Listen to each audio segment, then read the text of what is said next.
আসসালামু আলাইকুম রহমতুল্লাহ। আশা করি সকলে ভালো আছেন। আল্লাহ রহমতে আমিও ভালো। হ্যাঁ, আজকের কাজটা হলো একবারে মানে খুবই হাই রিস্ক। দেখেন ক্যামেরাটা এসে এখানে, আর নিচে দেখেন এটা একটা পানির ট্যাঙ্ক। এটা একটা পানির ট্যাঙ্ক, ওঠার জায়গা খুবই খুবই ছোট, খুবই ছোট, যেটা বলার মতো না। ছোট ছোট সিঁড়ি, এই দেখেন সিঁড়িগুলো দেখছেন, এই হচ্ছে সিঁড়ি।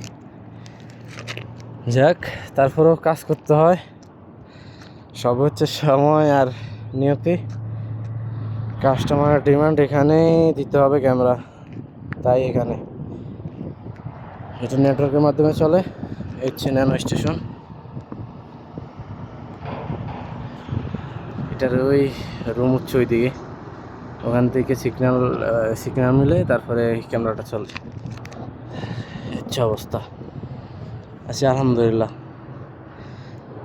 সকলে জায়গা থেকে সেফভাবে কাজ করার চেষ্টা করবেন, আর আমার জন্য দোয়া করবেন। ইনশাআল্লাহ আল্লাহ যাতে সুস্থ সবলভাবে কাজ করে দেশের বাড়িতে ফিরাতে পারে, সকলের কাছে দোয়া করতে। আসসালামু আলাইকুম রহমতুল্লাহ।